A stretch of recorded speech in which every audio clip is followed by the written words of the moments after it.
Hey, what's going on, guys? Aarava here, and welcome back to my F1 2017 career mode, episode number 133 today for the Italian Grand Prix in Season 7. If you did miss the last one, uploaded 1 week ago, then be sure to go check that one out before you see this one at the Belgium Grand Prix. Now, at Italy, of course, the home of Ferrari, we're hoping to spoil the party of the Tifosi here, and obviously with the upgrades we've done earlier on in the season, I think we should be pretty damn good around here. The engine power is really going to come in clutch, and I think it should be a good one. Unless there is some rain. If there is some rain, that could put a damper on things, but we'll see. But before we get into that, obviously doing the usual management, and I said this last episode, but I've been surprised really about how we've been going. You know, I set out to basically use as many of these parts as I could because I thought I was leaving, remember, and so that would have left Bottas, who would have theoretically taken my seat, that would have left him in maybe a pickle of having worn parts on every single component in his disposal. But actually, to be honest, moving through each of the four constantly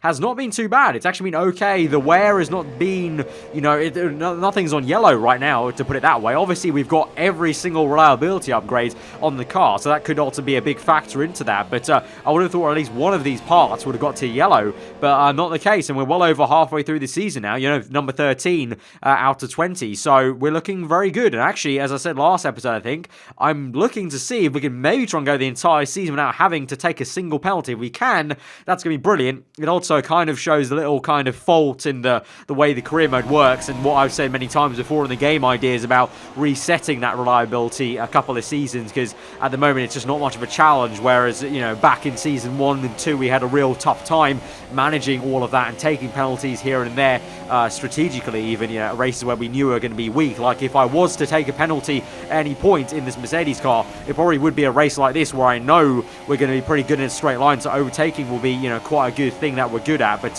you know, that's a thing to move past. We can't really do too much about that, so we'll take what we're given, and what that is a very reliable car. So we come across the line then on our first final lap in qualifying. It wasn't good enough at the moment for us because we're only P7, so we gained a little bit of time there in the first 2 corners on our second final lap, and hopefully gain some more. As you can see here on the previous lap, we went a bit wide here and had to lift off to try and not go in the gravel here. This time took a much tighter line in there, and that's a lot better. And then we go into Parabolica, and again on the first final lap I was just a bit too greedy almost. I almost did a Bottas from real life. I just overdrove the car into Parabolica, and this time just taking it easy, and we come across the line and it is purple, and it is going to be pole position ahead of Lewis Hamilton there. But you can see there uber close stuff between myself and Hamilton, so he may give us a good run for the money in the race. You can see the 2 Force Indies going really well, and you know, in the past couple of races they've been steadily improving as Renault and Ferrari and Red Bull have just been going down and down. Obviously Ferrari made a bit of an increase, and they've had some upgrades, it looks like, around Spa and just before then at the British Grand Prix.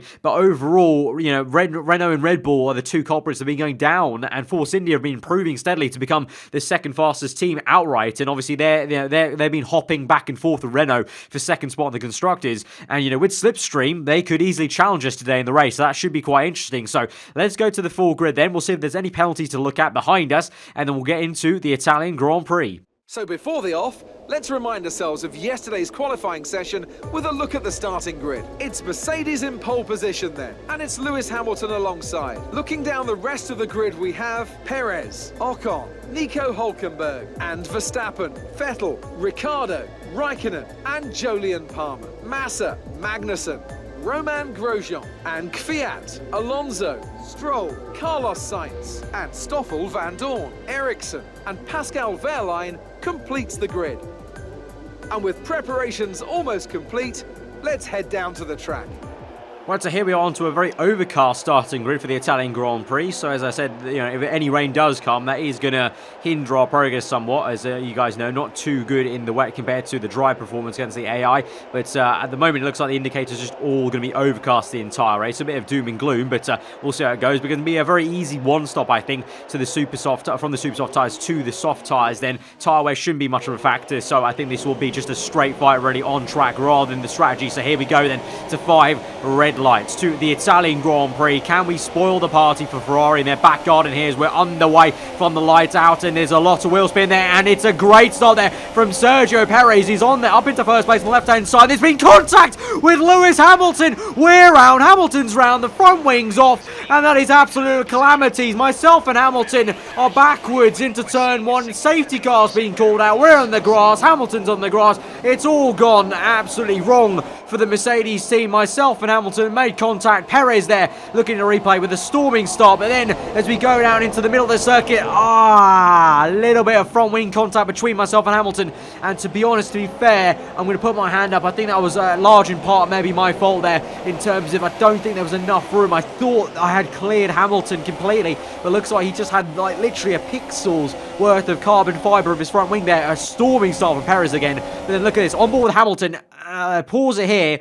You can see, I think it's close. It's a little bit of me turning a bit too early. But then Hamilton, you can see on his steering wheel, he's turning left and continuing to turn into me. Now, if he really wanted to react to that and stop that spin, he could have easily kept on turning right and kind of gone with me right, and it would have pushed him more to the inside of the circuit, but at least he wouldn't have spun me round, and he also wouldn't have spun round and lost his front wing. So both of us with a front wing loss there, and both of us effectively taken out of the top running of this Grand Prix, and we're at the back, and we're towards the back P12 though, actually, so we're not completely out of it yet, but we are going to have to obviously pit for a front wing replacement. We're on lean mixture. The safety car's out though, so that's going to help us out in terms of me and Hamilton will both bunch up at the end of the train. But what a thrilling start then to the Italian Grand Prix, and this has just made this race, it's gone from 0 to 100 real quick. It's going to be very, very intriguing now. It's going to have to be a very aggressive Grand Prix from me now. I was really looking, to a controlling Grand Prix, one where I just had to,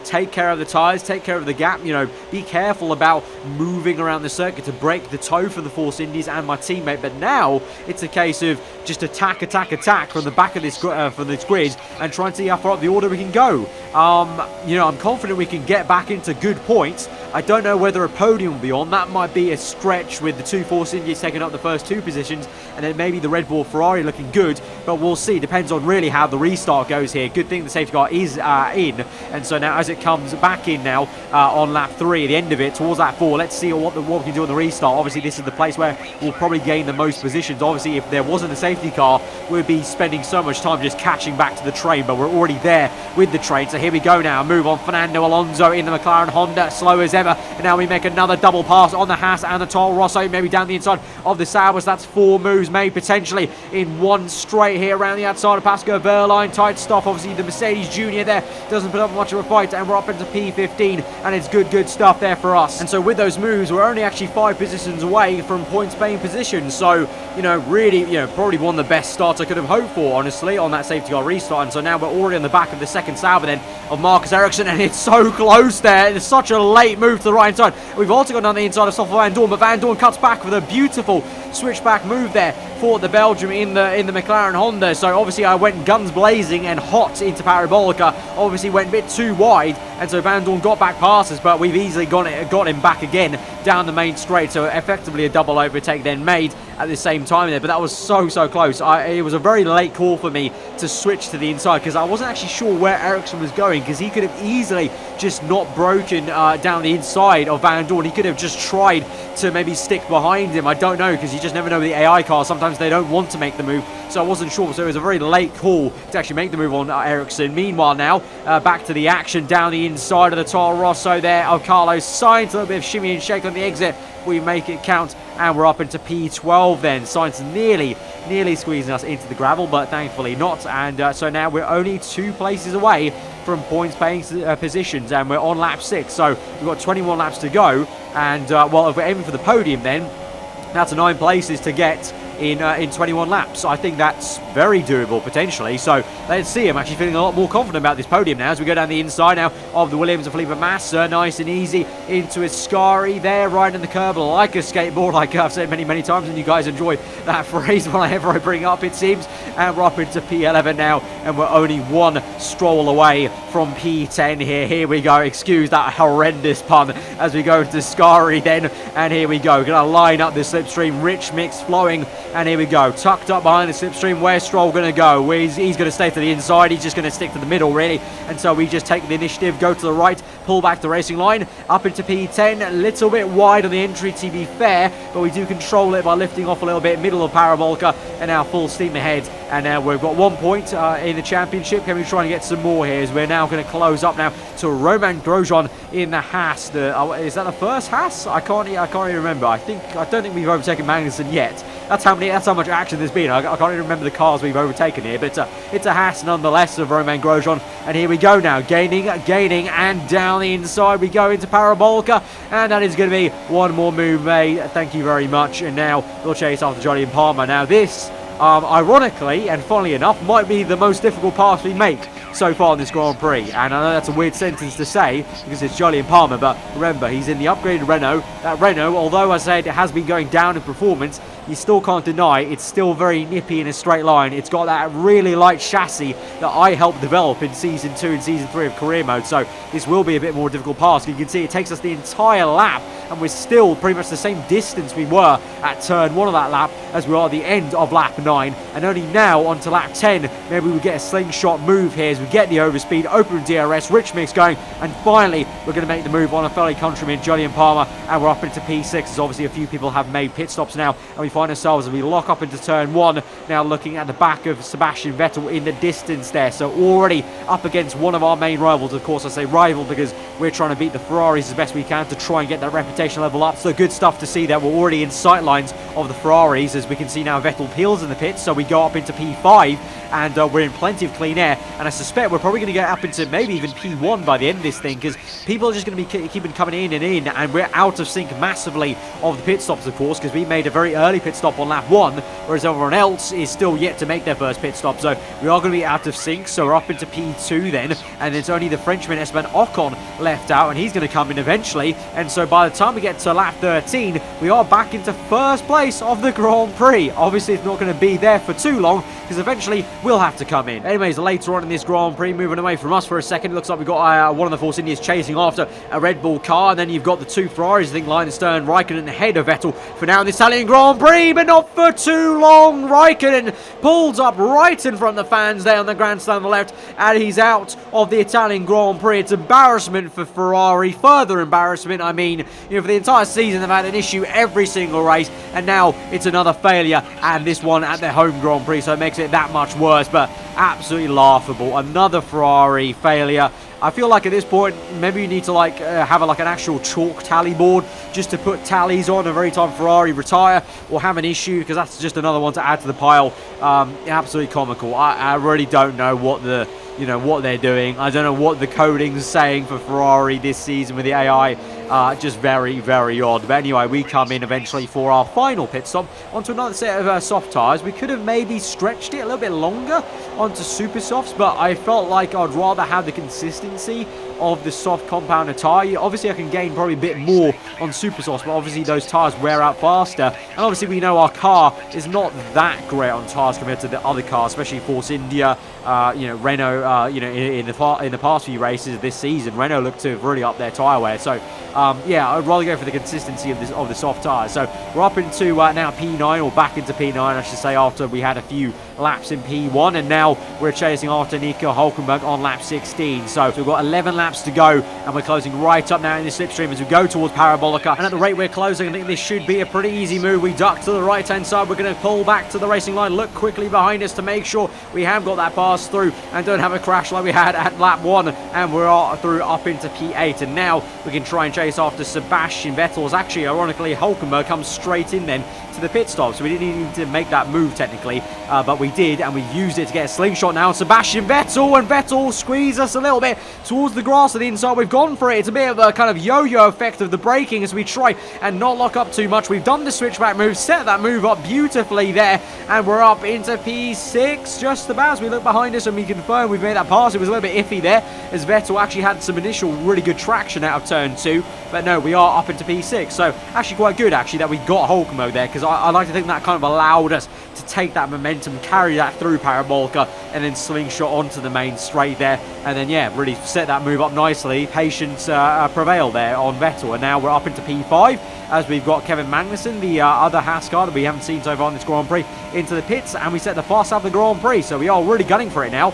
and now it's just a case of pushing and pushing. It takes us all the way to lap 24 then, so a couple of laps of just pushing hard to catch up to Max Verstappen, who was himself is catching up to another car of one of the Force Indias here. So I think that may be Esteban Ocon, because I believe it's Sergio Perez out in the lead of this Grand Prix. So can we try and get another double overtake potentially off Parabolica onto the main straight like we've done beforehand in this Grand Prix? Just trying to set ourselves up, a little twitch on the steering wheel, try and set up the car as fast as we can. And now we're in rich mix. We're going to wait for the DRS to pop open. Here we go. Verstappen slipstreaming Ocon. I'm going to slipstream Verstappen. So here we go to the left hand side as Verstappen moves to the right, and it's 3 wide for a moment. There's Verstappen. I think he's still trying to go side by side. Yes, he is in the mirrors there. So Verstappen's still trying to overtake Esteban Ocon, but it doesn't matter for us because we've overtaken both of them in one foul swoop, and we're up into P3. It's Daniel Ricciardo in P2, and then it should be then logically Sergio Perez in the lead of the Italian Grand Prix. But really satisfying move there on Verstappen and Ocon. I've just only realised now that Verstappen's on medium tyres. I think the only guy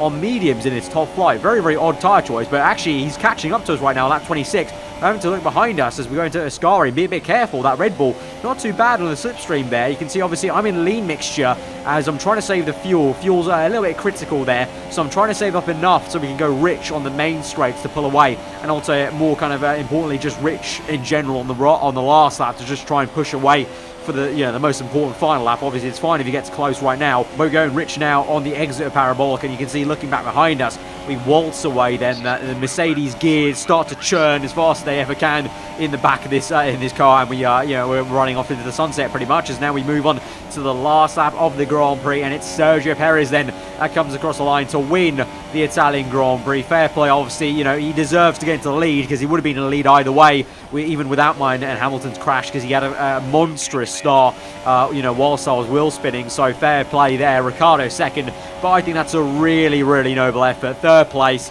more than noble. Fantastic effort for us to get from P19 to P3, and remember, into turn 2, lap 1, we are backwards without front wing on the grass. So I think that's safe to say. Pretty damn good job done here in the home of Ferrari. And we still beat both Ferrari cars already. And remember, one of them went out. So all in all, I think we've done some great work for the reputation level, I think. Obviously, it might go a little bit down in terms of Force India and Red Bull's camp. But obviously, we've been focusing on Ferrari as a whole. So it's not really complaining there. But with Perez getting first place, I think he's going to really help out his team, obviously, to try and solidify that second place that Force India have been trying to fight Renault for in the Constructors' Championships. And Ocon actually got a penalty, so he goes back behind not only Verstappen but Vettel then. So that might be a little bit close then for Force India actually. So Ocon not doing them favours. Perez back into second place then, the Drivers' Championship ahead of Hulkenberg once again. So those two are constantly swapping, and it looks like Force India, well, they're not swapping, they're just, as I said, solidifying their second place then.